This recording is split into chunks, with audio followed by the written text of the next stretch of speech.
जय माता दी दोस्तों।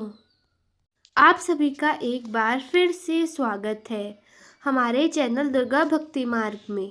आज मैं आप सभी को सुनाऊंगी आषाढ़ गुप्त नवरात्रि के 8वें दिन सुनी जाने वाली महाविद्या माँ बगलामुखी की कथा।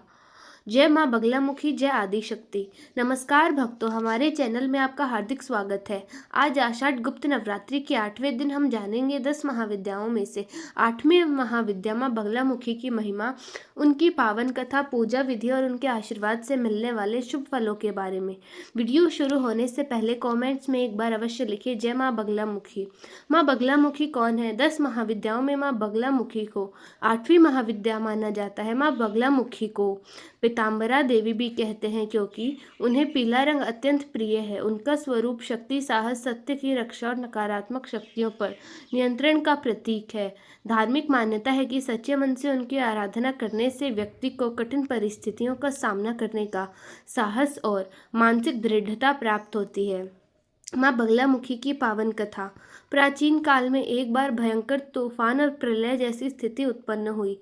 तेज हवाओं और प्राकृतिक उथल पुथल से तीनों लोकों में भय फैल गया। देवताओं ने भगवान विष्णु से रक्षा की गुहार लगाई। भगवान विष्णु ने माँ आदिशक्ति का स्मरण किया। तभी दिव्य पीले प्रकाश से माँ बगलामुखी प्रकट हुई। उनके प्रकट होते ही चारों ओर शांति फैलने लगी। कुछ ही समय बाद एक अत्यंत शक्तिशाली असुर ने अपने बल और अहंकार से देवताओं तथा ऋषियों को परेशान करना शुरू किया।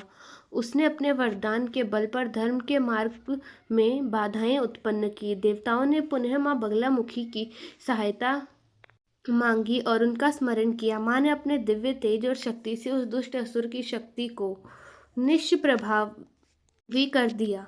उसका अहंकार समाप्त हुआ और धर्म की पुनः स्थापना हुई। देवताओं ने माँ की स्तुति करते हुए कहा, हे माँ, आप धर्म की रक्षा करने वाली और अधर्म का अंत करने वाली हैं। माँ बोली, जो भी भक्त सच्चे मन से सत्य और धर्म के मार्ग पर चलकर मेरी उपासना करेगा, उसे साहस, विवेक और कठिन परिस्थितियों में सही निर्णय लेने की शक्ति प्राप्त होगी। तभी से गुप्त नवरात्रि के 8वें दिन माँ बगलामुखी की विशेष पूजा की जाती है।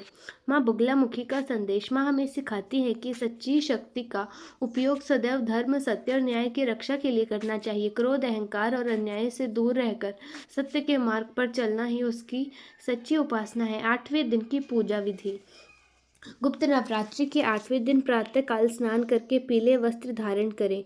माँ बगलामुखी का चित्र या प्रतिमा स्थापित करें। पीले पुष्प, हल्दी और चने की दाल चढ़ाएं। घी का दीपक जलाएं।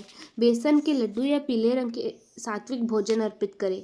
इसके बाद श्रद्धा से 108 बार जप करें।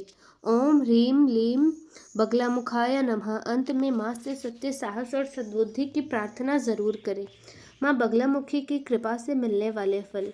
धार्मिक मान्यताओं के अनुसार माँ बगलामुखी की पूजा और उपासना करने से मन में साहस और आत्मविश्वास बढ़ता है। नकारात्मकता से बचने की शक्ति मिलती है, सकारात्मकता आती है। कठिन परिस्थितियों का सामना करने का धैर्य मिलता है। विवेक और निर्णय लेने की क्षमता बढ़ती है। आध्यात्मिक साधना में उन्नति होती है। जीवन में सकारात्मक ऊर्जा का संचार होता है। गुप्त नवरात्रि का 8वां दिन हमें यह संदेश देता है कि सत्य, साहस और धर्म के मार्ग पर चलने वाला व्यक्ति अंततः विजय प्राप्त करता है। यदि आपको माँ बगलामुखी की यह पावन कथा अच्छी लगी तो वीडियो को लाइक करें, शेयर करें और हमारे चैनल दुर्गा भक्ति मार्ग को सब्सक्राइब करना ना भूलें। कमेंट्स में लिखें जय माँ बगलामुखी। माँ बगलामुखी की कृपा आप और आपके परिवार पर सदैव बनी रहे। जय माता दी।